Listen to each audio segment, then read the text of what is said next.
Hello, everyone. Welcome to Everyman's Arsenal, a thin line defense podcast where we take a look, a deeper dive, if you will, behind the scenes and get to know the folks behind the videos and behind the products that we're going to see on this channel, kind of why they tick or why they do what they do. And I thought for a great first episode, we should have none other than our very own Walsh. So,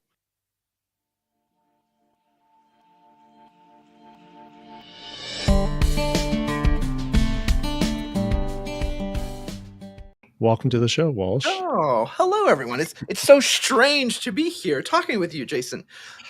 Yeah, so I talked to Walsh a little bit about this idea that I have. Me as a very inquisitive person, being able to kind of almost like an interview style, get to know, well, in this case, you, like what makes you tick, what makes you the kind of the force behind where TLD is and the success of TLD. And Walsh was excited to be a guinea pig for our first episode. Yeah, maybe we can sucker some other people into it too. It sounds kind of funny, but we have all these companies we work with. We want to hear all their stories, and even we've talked about how we get other influencers on here. We want to hear just different people we talk to all the time. We want to hear what makes them so excited about doing YouTube or doing their products. So what better way to do it than we just come on here, show kind of our idea of thoughts behind it, but then also I think we're going to switch roles eventually, and we're going to do the same thing to Jason one day too. Yeah. So it'll be a good way for you guys to learn about us too, and as we also deal into like way bigger influence companies. Yeah, I mean, we have our Thursday night live chat, and we've talked about this a little bit, kind of the origins of TLD. Joe's talked about it a lot, but what was it for you that got you interested in recording videos for TLD on YouTube specifically? I think it was, I remember Joe had did the video on the Hellcat trigger, and I think that was his whole thing. He was like, Walsh, if I can do this, if I can make a video about it, so can you.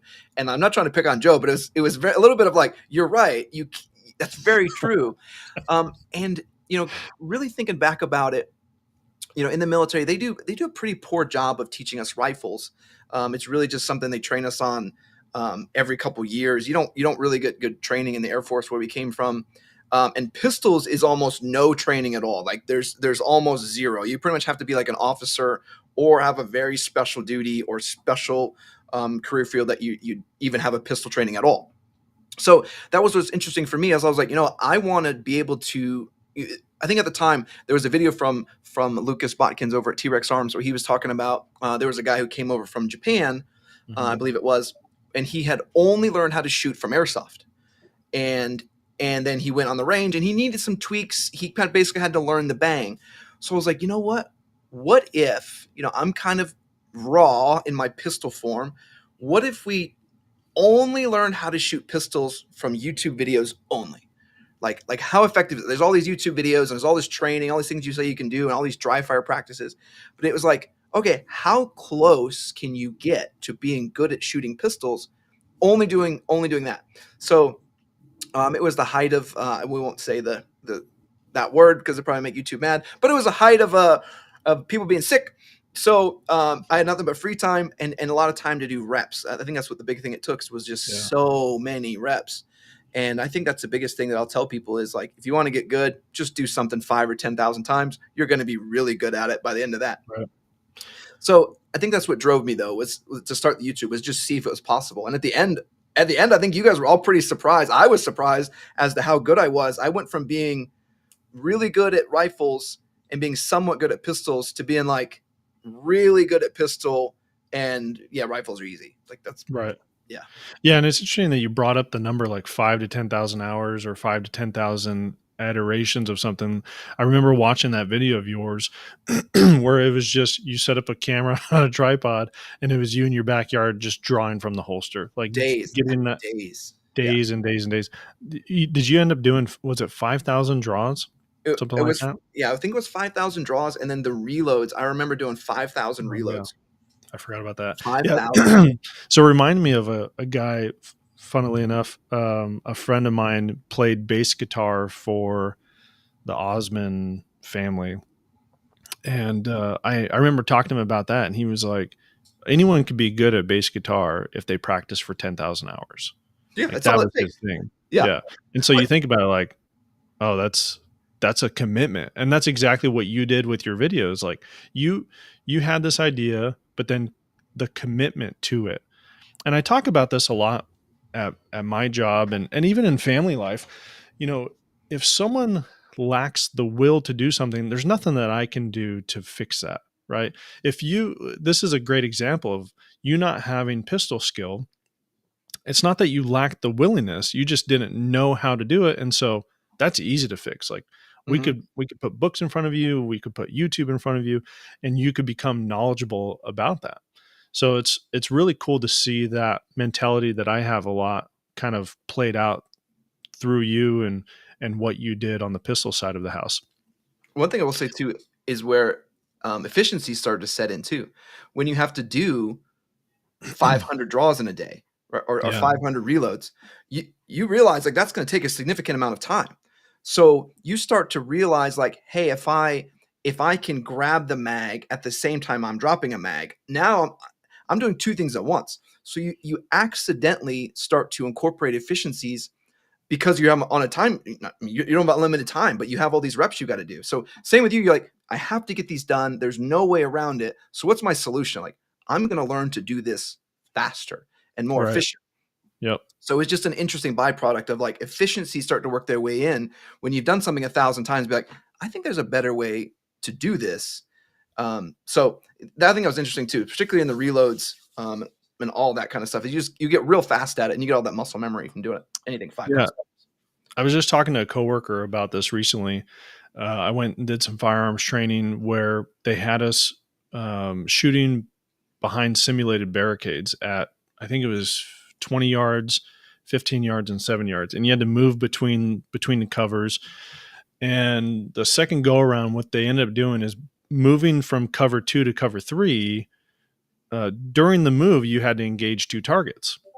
Well, even if you hit, you had to do 2 rounds per target. So if you hit everything, by the time you were ready to move from cover two, you only have 3 rounds in your gun, one in the chamber and two in the magazine. But during the movement, you have to engage, you have to shoot 4 times, 2 rounds per target. And so they didn't even think about it. Like people that Mm. don't do this really for a living, you would see them that they're moving and they would shoot and they would to their first target, they'd get one, they'd go dry.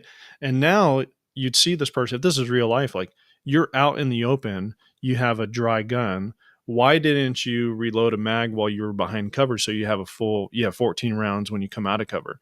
And so I'm watching the people ahead of me and is learning from them, going, okay, when I'm behind cover two, I need to make sure that I do attack reload. So I have 14 rounds coming out of that Instead of three. instead of three. Yeah, Right. and So, I think I think that comes from a lot more use and doing drills and things like that too, which I've yep. seen a lot of that too. So then going from this, becoming proficient with pistols, what led you to then look at gear reviews or reviewing, yeah, I guess guns and gear? That's kind of what we're known for. I think it's funny because I think it was agitation. And I say that because I think that's what kind of formed the basis of what TLD is and kind of this everyday man's arsenal, what we've evolved this podcast into also, where we're just regular people trying to use this gear and use this equipment. I think I had gotten either a rangefinder or something else I had purchased that was really high end and it was not that good. Or it was okay, but it had these really big shortfalls of like, dude, this is really upsetting that this something this expensive would be like this. So it was really just an opportunity to come as a regular consumer and be like, listen, I got this product, I opened it, I used it, and here's these really bad things that it does. And I think that just kind of started down that lane of like, hey, here's these things that work really well, and here's some things that work really poorly. I'm not paid by anybody. I'm not no one sent me anything. I'm just going to use this like anybody else would. And some things are kind of snake oil. And I think even back in the original days of us, we would talk about how agitated we would be about things like between me, you, Cody. Cody buys everything and doesn't use it. But that's okay. But he would sometimes use things and be like, hey, I tried this thing out and it stinks. And it's like, Yeah. oh, that sucks, man. Like it's so expensive. It kind of got sold as this grand idea, and then when you go to use it, and you're like, it's kind of Right. like even even like how long did we argue about first focal plane and second focal plane optics? Like Oh, we argued about LPVOs for months, months and months about like, well, if I had one, I'd want this. Well, I had one, I'd want this. And we all finally we had the opportunity to actually try LPVOs, second focal plane, first focal plane, 1x6s, kind of just that's the only difference was the focal plane. And we all yeah. love second focal plane. In a 1x6, it's just a better setup overall. So um, I think it was just us sharing that, like, hey, you may look at a price tag of $600 for first focal plane, and just assume from the marketing way you've been trained that that's the better model. It's Yeah. not. It's just a more expensive model. It's not better.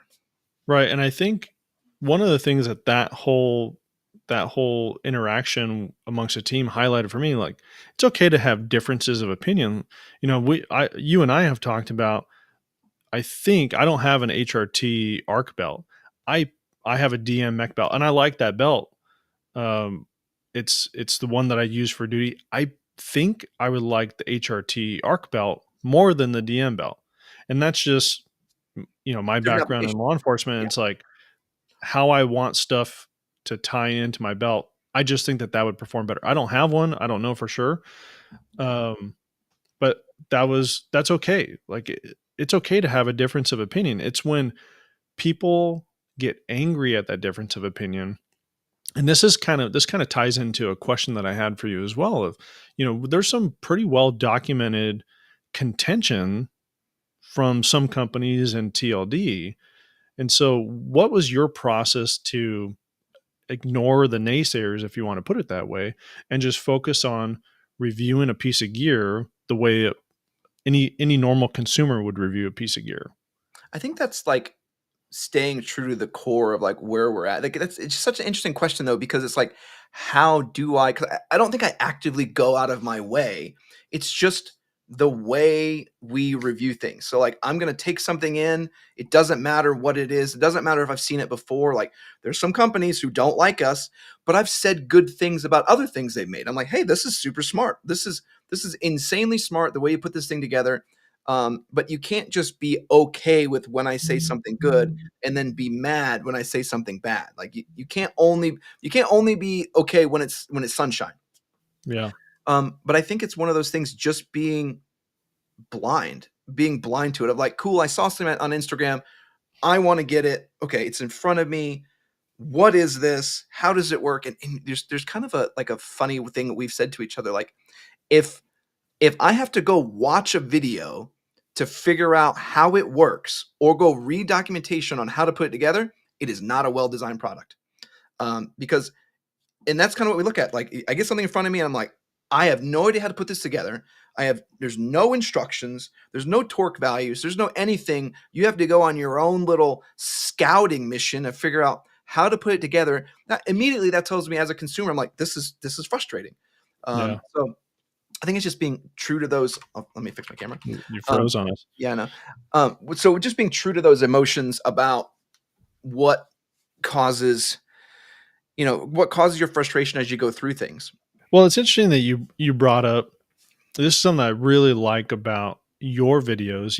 As a team member, it's kind of different, but I also try to look at the videos as how would a normal consumer, like, I'm interested in product X, I'm going to do what everyone else does. I'm going to YouTube and watch reviews on that product. And one of the things that I really like about how you do some of your videos, you do it truly as a consumer. Like, I went to the website, I selected my items, they're not in stock. The color code that I want isn't in stock. It's ridiculous. I gotta download this app and wait for them to send me a notification.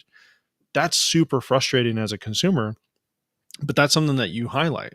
And I think it frustrates people because they're always wondering, like, who is this guy to like, who are you to have an opinion? And it's a very entitled response. And I'm sure you've seen some of the comments that we have on some of our videos, but that's something that a lot of people ask about.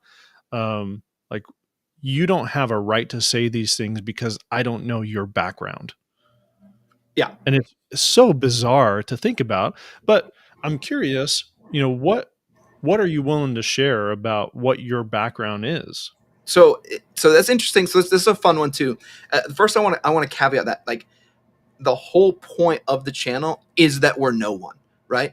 Like, and I think that's why we run the wizard joke for so long, and why we love to do that and call each other wizards, because it's like you're just regular schmegular guys, and your opinion matters, right? So I will gladly share my background, but I think it will surprise people to hear that I actually do have a background in military and activities.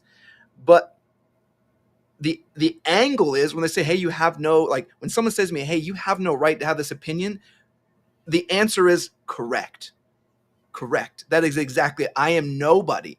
I didn't reach out to you for your product. I didn't get this, that, and the other. I just bought it. I am a Right. nobody, and I'm going to go through how the experience is. Yeah, I just Um, bought it and I hate it. and I hate it. Yeah, right. Or like I'm trying it out. It's horrible. So for some of my background though, I am retired from the Air Force, so I have been in there for 20 years. I was originally aircraft maintenance. As we talked about, there's no real firearms training when it comes down to that. So even Sean's like, hey, I don't have the firearms training you guys have. Joe and you guys and Cody taught me most everything that I know. So we didn't do much firearm stuff. I maybe qualified 3 times in 20 years. Like they didn't have enough money to let us go shoot M4s. Never got to shoot pistols. For my last 5 years, I was a first sergeant. I was a additional duty for a couple of years before that too. So the majority of the end of my career was a first sergeant. So I worked with a lot of people, communicating with them, hearing how people operate, knowing what people, just interacting and communicating with people, which probably helps with the kind of a communication presence, Yeah. but also being in tune to people, right? And not only that, my background is I have a business degree with the side of marketing in it too. And a big thing they teach you there is like the number one thing, and this is what I think we get so many people who are like prior Army or Navy SEALs, and they make a business, right? And that's fine. They have a product that's innovative or something cool, but they miss out on. And I hope they're listening. I hope somebody somewhere listens, because I think the tactical gear gets this so wrong. The most, and maybe you know this, what is the most valuable customer in terms of revenue? Do you know this? I don't. I mean, I'm just taking a crack at it. I would say it's the person that has money to spend. Right. You think so, but the number one that everyone tries to get above everybody else is repeat customers, Okay. right? So if you can get somebody to buy something, they want to come buy from you forever and ever, right? Yeah, that's So true. I mean, I'm thinking about it myself as a consumer. I was just doing this today where I had to buy parts for my Jeep, and it was like this store had one part in stock, this store had a different part in stock. And so I finally was just like, I'm just going to order it online from the place I've always ordered stuff online for. And I happen to have a coupon. So I saved you some have, money. yeah, and you can get them all there. And same, let's say, I'm sure we've all had bad car buying experiences at some point. I'm sure the places we know we don't ever want to go buy again. So Yeah. so the thing that, and this is where I'm walking this, is the thing that often leads to repeat purchases is client experience or customer experience, right? Customer experience drives it. So where they're missing it is when they do these things like these god awful product drops. Um, you got to watch this Instagram, download this Signal app. Yeah. You're making the customer experience worse, which is then degrading the likelihood you're going to be a repeat customer, which is the number one revenue base. And it's just this lack of comprehension of basic marketing skills that, like, when I see what these companies are doing, it it just baffles me. Like there's some that will go on Instagram and just blow things up and then have 5 for sale, and then you just have angry customers everywhere. Like, why did you do that? Like, why did you Yeah. do that? Like, it doesn't, whatever. Yeah. Well, I think one of the things that we've seen, one of the examples that comes to mind is Axel. When you did the review on the Axel Eclipse belt, it was, I mean, that the I'm not saying that it was solely because of your review, but the number of purchases seemed like it skyrocketed, and everyone was waiting for that belt for months and months and months. And everyone that has gotten one loves it. And from what I've heard, they've kind of changed their processes a little bit, and they should be able to keep up with demand. But there was other people that were there were some of our viewers. I remember reading comments in our Discord that was like, this happened. They sold me a bag of goods, said it was going to be here in 8 weeks. Turned out it was going to be 8 months. Like, F them, they're dead to me. So I see that play out with our viewers all the time. Yeah, like I bought from Axel. Same thing happened to me, but then I bought a Axel SPC adapter. Oh, I think it was 6 months. I think me and I think Harry, one of our favorite viewers, had ordered one also. And I think we waited 6 months. We were just flabbergasted when they showed up. There's nothing about it on the website. I'm sure they fixed it now, but from a repeat customer standpoint, I'm not going to recommend that. I'm Yeah. not going to tell someone to go buy that. Like, I'll be like, no, forget that. You go, hey, go buy a silencer instead. It'll probably take the same amount of time. Like, it's just doesn't make any sense. Well, this is so it's interesting, like learning about the interactions again, going back to your videos, kind of highlight that consumer experience and hearing about your interactions with these companies that you show off on the channel. But I'm curious on the, I guess, more on a personal level.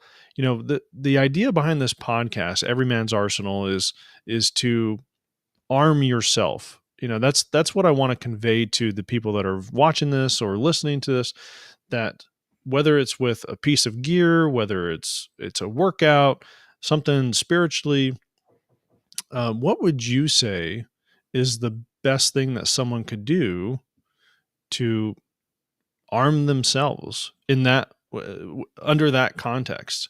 So I think people are going to get agitated here because there was actually I think I saw a Instagram post or something from Johnny Appalachia, and he was super mad because someone was like, "Hey, like all you 2A guys, why don't you actually go learn how to run a mile first, and then worry about shooting?"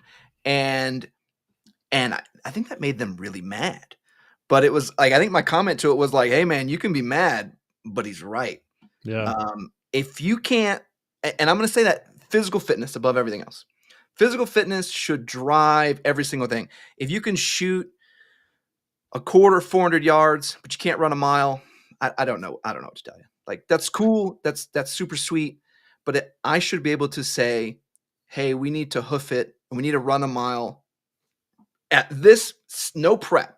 Hey, I'm gonna Yeah. go get a drink. Hey, I'm gonna go get a granola bar. None of that. You should just be able to just hoof a mile and whatever speed. Like, I could say anywhere between 7 and 14 minutes. I don't even care. But you should be able to run a mile straight at any point, and that will be the basic building block that you can then put tactical skills on top of. And I think that's the only way to really approach it. Yeah. Well, I love that idea. One of the gear companies that we've shown off on the channel before, well, I don't know if I would call it a gear company, but definitely on the Instagram side of the house, the company um, that I'm familiar with, Kanai Pro Gear, Mm. they now have, or one of their guys kind of spun off an Instagram channel called Rebels Raiders. And that's a really, I mean, it's super funny. If you guys are not following Rebels Raiders on Instagram or Twitter, a great page to follow. But that's something that he regularly posts. Like, I forgot what he calls it, but he'll say, like, these are the things that you should be able to do. It was run a mile and a half within 20 minutes or whatever it is, do so many push-ups, do so many sit-ups. The one that always gets me is do 10 pull-ups. And it's like, I don't know if I could do that. Like, I could run, put a ruck on me. I could ruck for miles and miles and miles. Pull-ups is definitely a hard one. You know I that think, do you know the average number of pull-ups most men can do? oh, I'm gonna One. guess super low. Oh, okay. One. Do you know the I was gonna average say number of 3. women can do? 0. And it's just funny. It just shows you, like, I'd say pull-ups are a great equalizer of like, hey, how many incline push-ups you can do, like feet up in the air Yeah, yeah. within a plate carrier. I'm like, oh, not very many, because that's that same kind of pull-up kind of Yeah. muscle group area. So yeah. Anyway, sorry. Yeah, it's interesting. No, that's fine. I was just thinking, this is something that I've seen a lot. Anyone that's kind of been around the preparedness, um, arena, if you want to call it that, over the last decade or maybe even 2 decades. One of the things that comes to mind, there was a show called Doomsday Preppers, and exactly what you're talking about is what this guy did, but he decided to do kind of a community engagement piece as well. So he was overweight, and he had, I don't remember what it was, something that he was afraid of, like this thing might happen, Yellowstone supervolcano or something else. So he decided, you know what, I'm not fit. He decided to put an old Ellis frame rucksack on and just do laps in his neighborhood. And like people were asking, like, "Hey, Bob, why are you out here walking all the time?" Well, I'm glad you asked. I'm trying to become fit so I can live longer. So if this emergency were to happen, I can be a help to my community instead of a hindrance.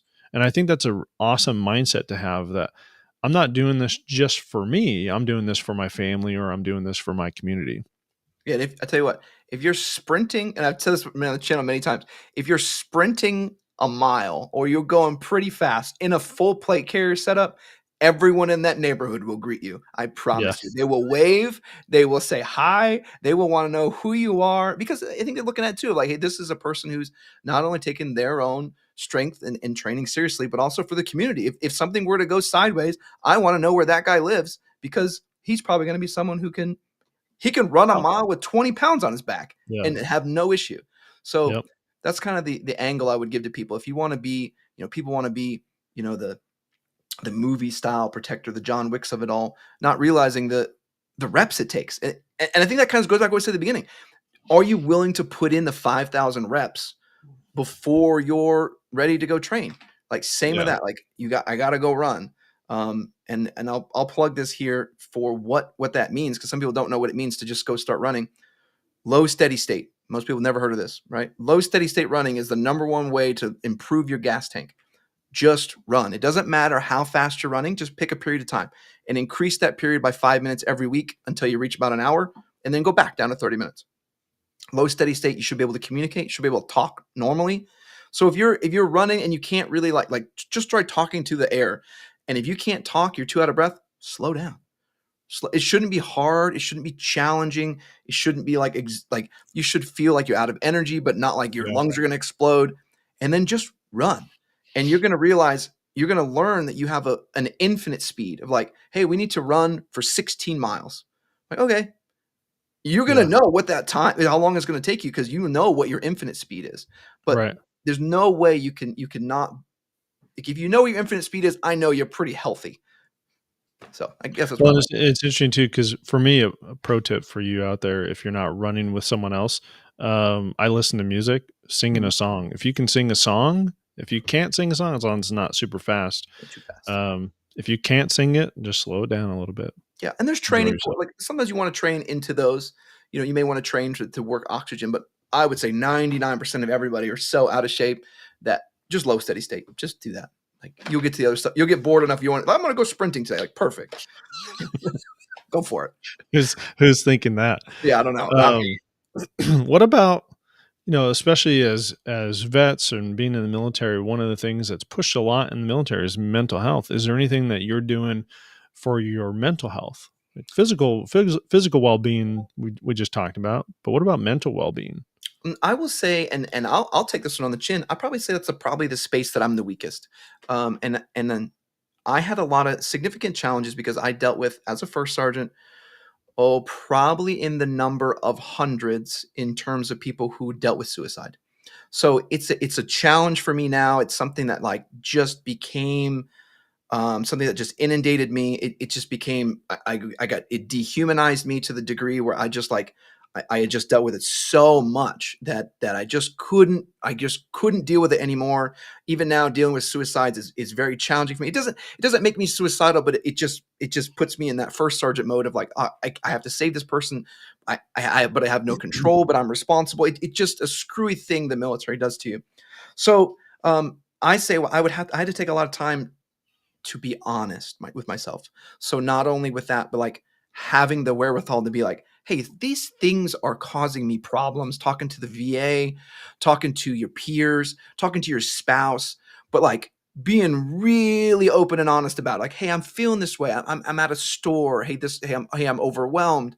So I think it starts there with the honesty, but then just the communication and Yeah. getting help. A lot of people want to tough their way through. Oh, the tough guy answer is to just, I don't have these problems at all. That's Just It's not true. I've seen so many right. people. I've seen so many people that is not the case at all. That you're not fooling anybody. People are like, no one will know I'm dealing with stuff. Someone like me, I'm gonna know in 3 seconds. Yeah. Like that was my job. They trained me to do it. I trained me to do it, and then I did it for 5 years. I'm gonna know what's wrong with you in seconds.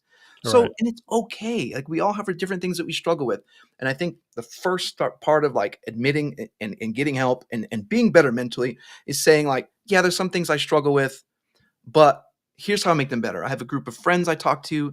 I have emotional outlets. I have physical outlets, and particularly a spouse. A spouse, I'll probably say Yeah. I lean on my wife a ton for like, hey, these things I'm struggling with a little bit. So, but have Uh, something. Some people have church and things like that. yeah, I love that answer is, last October, my brother, got married, and he had asked me to be his best man, and during my speech, that was kind of one of the things that I highlighted. I said, "Look, I think in order." I'm talking about for a husband and wife, but for a husband and wife to mesh, one of the things that I kind of preach is you should have a belief system that's the same. Whether that's it doesn't have to be church. I'm not talking about spiritual, but it's the joke that I made was whether it's church or the San Francisco 49ers, like you need to have something that you can come together with your spouse, and you can cheer for the same thing, whether that's your god, whether that's your sports team. Having something that you have similar with your spouse helps a lot on the mental health side of things as well. And I totally get you, man. One of the things that, they I feel like they pushed a ton in the military, suicide awareness. We'd have suicide awareness weeks, and they would talk about these are the signs to look out for.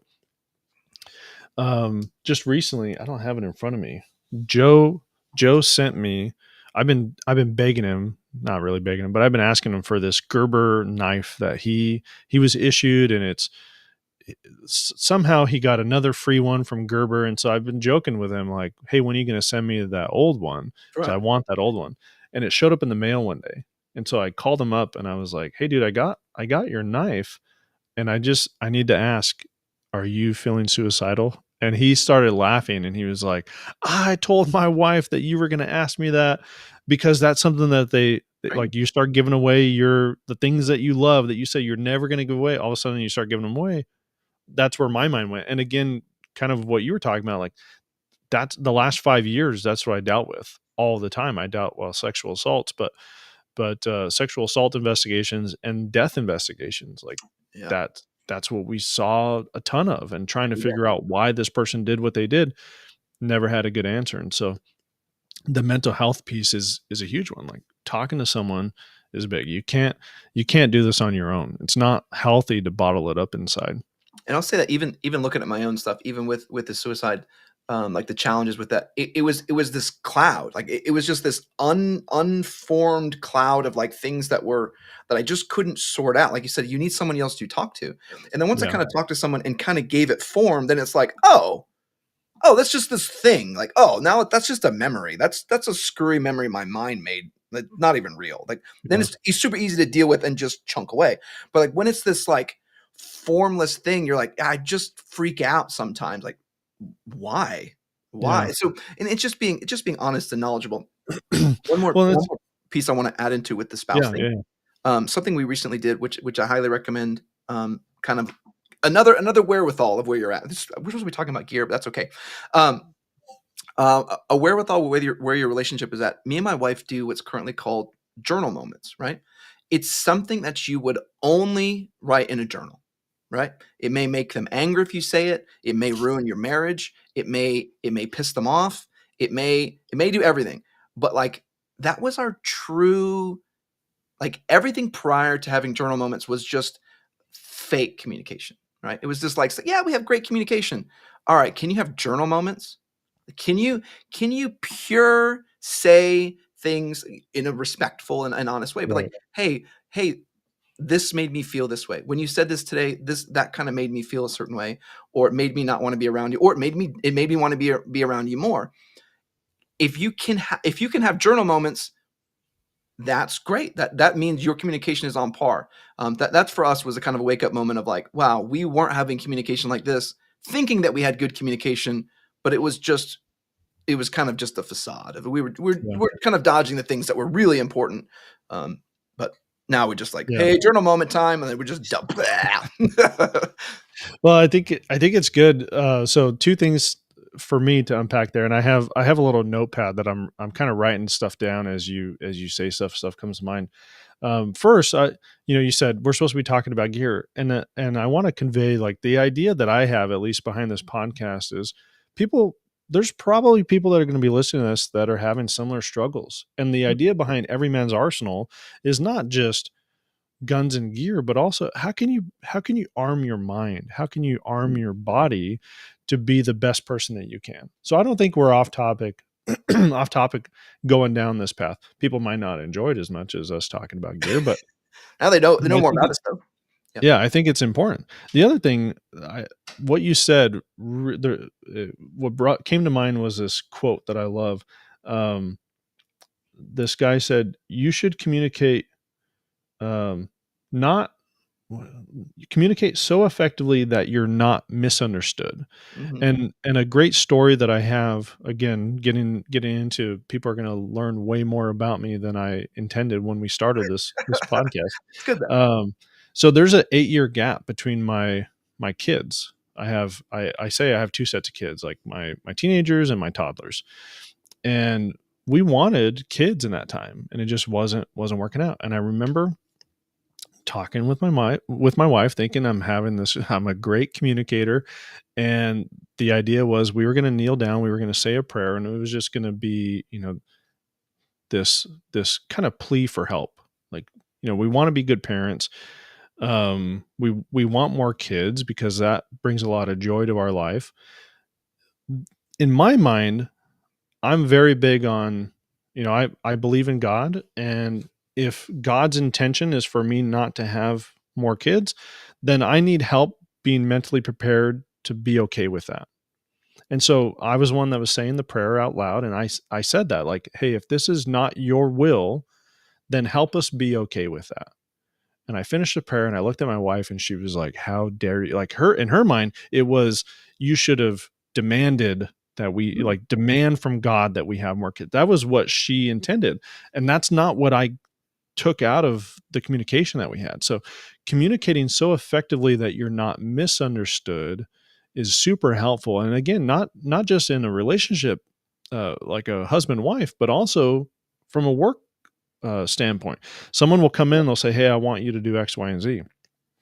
Okay, well, when you say that, do you mean you want me to talk to this person and do this? Like, I need to take some ownership on that as well to make sure that that communication is clear and effective, but so no one's misunderstanding each other. And I think that's a huge piece. One of the things I really love too about this channel is the engagement that we have, and seeing that level of communication with our viewers. And I really feel like there's this, we talk about a lot like this TLD community, but what would you say are the key things that you do to kind of help build and strengthen that community that we've kind of nourished and developed from this grassroots thing 3+ years ago? I think, and you may laugh about this, but I think the key piece that I bring to it is humility. Like I can be super egotistical, like when it comes on a channel, like this thing is garbage and this thing sucks. But behind the scenes, I'm talking to these guys and I'm saying like, "Hey, I don't know anything about this. I don't know enough about A, B, C, and D. Teach me about it." And then they'll be like, "Okay, well, it should be used in A, B, C, and D application or as what you would do in this mission." Because I did do some SEER stuff when I was leaving the Air Force. So I'm like, "Oh, okay. So I know how we would use that and then use that application." So I do have a bit of humility to be able to say like, "I don't know." Right? So not only having that mental strength to be like, "Hey, I'm mentally strong enough to be able to face things," but also mentally strong enough to say like, "I don't know this thing. I don't know it. Who can help me understand it?" And then bring in that community and be like, "Here, Walsh, here's how you use that." Like, "Hey, thanks. Hey, Yeah. stay around. I want to keep your opinion." The Croaks, the J Murphs, the dudes. And those are some of the bigger, they have experience, but then there's also just like the wizards, right? Hey, I tried that belt and it sucked. It's like, dude, that's value added. Like, Yeah. like, hey, that thing is amazing. There's some other guys who are like, hey, try this belt, try this plate carrier. This one was awesome. And I value their opinion. So I think that's the biggest thing I have to work on, make sure to maintain is the humility of saying like, it's not it's the community of us all not knowing and us Yeah. all learning, and not like, well, I'm Walsh, I know the best. Like, no, I'm gonna tell you how I use it and what I thought about it, but ultimately I'm gonna lean on so many of them, and just engaging with them. And I think also just learning about their lives and their stories. And Yeah, it's fun. I mean, yeah, we're even talking about one of our viewers, Shadow Man.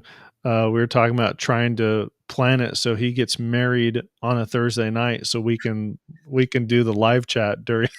during his Like during his we were marriage. talking about, like, hey, let's fly out there and live stream his wedding Yeah, for for our and Thursday night live chat. But having that engagement with our viewers and seeing them kind of go to bat for us sometimes as well, not necessarily like shut up, Walsh knows what he's talking about, but like pretty much everyone's in agreement, like, no, no, we're all idiots here. yeah, Yeah. If like you we're think not. you're talking to a special forces guy, like, No. wrong channel. Yeah, and that's the best part, is like, hey, we're not special forces. Are you? If you're not, have a seat, because Yeah. we can all share our dumbness together and learn together. And even if you are special forces, um, there's still something to learn. Yeah. I've learned you may want to learn some stuff about marketing, Yeah. because they're not doing that particularly well. Dude, One more thing I want to say too is we also do our gaming nights, which for a while yeah. there we were streaming them. The last one I did, we didn't even stream it. I just like got in a room, played games, turned on the mics, and we all just hung out. Yeah. And it was randoms. Randoms came in the Discord, in and out. Some people I'd met before, some people I never have, telling me about their lives, telling me about their families, what their favorite stuff was, just going on and on about gear. I don't love gear that much, but but it was just interesting to interact, and you don't have a purpose. You're just hanging out. So that was pretty cool. Yeah. No, I love seeing that. I mean, learning about our viewers and being generally interested in them and what they're going through. Someone has a bad experience with a company, it's like, ooh, tell me more. But if they have a good experience with a company as well, it's like, hey, I want to know that, Yeah. because that's great feedback that I can then provide the company. Say, hey, our viewers like X, Y, and Z. Um, It also shows you the so size of, like, even the four of us, we can't keep tabs on all the different things happening. Like, there's yeah, four members of the team. We can't keep tabs on everything, from the firearms news, from the new laws and updates. And we don't have any clue what's going on. Like, yeah, changes in different stuff, different social media stuff. All those guys bring that into Discord and bring it all together. And then we share it out with them too. So it's just a great little community to have. yeah. We love it. We Yep. love it. Well, that's it, man. I think I love this opportunity to sit down and talk with you and learn a little bit more about you, and I hope our viewers enjoy this as well. Kind of the plan that I have, again, trying to arm our viewers and our listeners with all sorts of things, whether it's gear, whether it's workout ideas, mental health. We kind of touched everything today. It was a good one. Yeah. So I appreciate you letting me come out. I can't wait to just take these exact same questions and just flip them on you. Like, I want to hear a ton of the same stuff and just kind of getting deeper into the same dialogue. But also, like, I got so many different influencers. I mean, not only companies I want to hear from, because I love all them, but I don't know them. Like, you know what I mean? I Yeah, don't, kind of like how we talked today. Like, how do you deal with things mentally? Like, what are the things that challenge you? How do you push your business to be different from everybody else? Like, I want to hear about all those things, but then also some of the other influencers, like the funny ones, like can we get Hop to be serious for 2 yeah, seconds and like actually say like, dude, what's your story? Like, how did you start? I mean, I watched Hop since for a long time. Like, I'd want to hear his story. How did he get started in TFP TV? You know, how yeah. how does all that thing, how does that stuff work? I don't know. So yeah, I'm super excited to see where this podcast goes. There's so many people. I think the sky's the limit on what you do with this. So I'm interested to see how you host it and run with it. I think you do a great job. Thanks, man. I appreciate it. Our viewers, I hope you guys enjoy. And on that note, say see you next time, weirdos. Weirdos.